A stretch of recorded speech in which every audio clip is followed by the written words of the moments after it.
ایک مرتبہ کا ذکر ہے کہ ایک ملک کا بادشاہ بہت ظالم تھا، وہ رعایا سے ہر وقت عجیب و غریب فرمائشیں کرتا رہتا تھا۔ اس کی عوام اور خاص طور پر اس کا ایک وزیر اس سے بہت تنگ تھا۔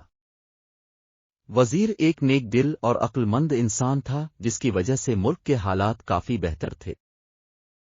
ایک دن بادشاہ کو ایک عجیب و غریب خواہش سوجھی۔ اس نے اپنے وزیر کو حکم دیا کہ مجھے ایک ایسا محل بنا کر دو جس کی تعمیر اوپر سے نیچے کی طرف کی جائے، اور اگر وزیر 10 دن کے اندر یہ کام شروع نہ کر سکے تو اس کا سر قلم کر دیا جائے۔ وزیر بہت پریشان ہوا کہ اب کیا کرے۔ بہرحال جب وہ اپنے گھر پہنچا تو اس نے اپنی بیوی کو سارا قصہ سنایا۔ بیوی نے مشورہ دیا کہ تم اللہ سے مدد طلب کرو۔ وزیر نے فوراً وضو کیا اور 2 نفل پڑھے اور اللہ تعالیٰ سے دعا کی۔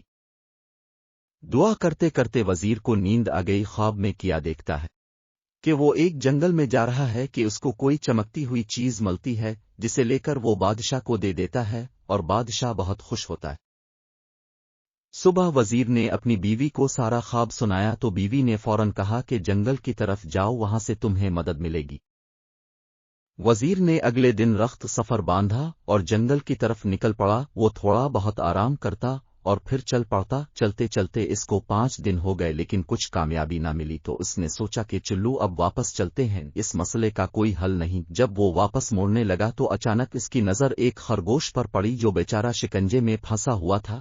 نیک دل وزیر نے فوراً شکنجا سے خرگوش کو آزاد کرایا اور پھر واپس موڑنے ہی لگا تھا کہ ایک آواز آئی، اے نیک دل انسان، تمہارا بہت شکریہ۔ وزیر حیرت سے مڑا تو کیا دیکھتا ہے کہ ایک چھوٹا سا بونا کھڑا ہے۔ وزیر کے پوچھنے پر اس نے بتایا کہ اس کو ایک جادوگر نے خرگوش بنایا ہوا تھا۔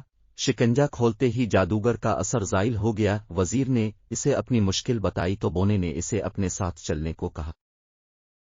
چلتے چلتے وہ وزیر کو ایک غار کے پاس لے آیا اور اسے اندر جانے کو کہا۔ وزیر اندر گیا تو دیکھا کہ اندر ایک بزرگ عبادت کر رہے ہیں۔ وزیر نے انہیں سلام کیا اور اپنی مشکل بتائی۔ بزرگ مسکرائے اور کہا، بیٹا کوئی مسئلہ نہیں، اور ساتھ ہی وزیر کو ایک طوطا دیا کہ اس کو اپنے ساتھ لے جاؤ، یہ تمہاری مدد کرے گا۔ وزیر نے ان کا شکریہ ادا کیا اور واپس اپنے شہر کی طرف چل دیا۔ اپنے گھر جا کر اس نے اپنی بیوی کو سارا ماجرا سنایا۔ اگلے دن وہ بادشاہ کے محل گیا اور بادشاہ کو کہا، اب میرے ساتھ چلیں اور دیکھیں میں کیسے اوپر سے نیچے کی طرف محل تعمیر کرتا ہوں۔ وزیر بادشاہ کو ایک کھلی جگہ لے آیا جہاں بادشاہ نے نیا محل بنانے کو کہا تھا۔ اس جگہ مزدور اور مستری اور تعمیراتی سامان پڑا ہوا تھا۔ وزیر نے طوطے کو ہوا میں چھوڑا اور کہا، چلو میاں مٹھو اب اپنا کام دکھاؤ۔ طوطا اڑتا ہوا کافی اونچائی پر چلا گیا اور آوازیں لگانی شروع کر دیں کہ اینٹیں پکڑا، اینٹیں پکڑاؤ۔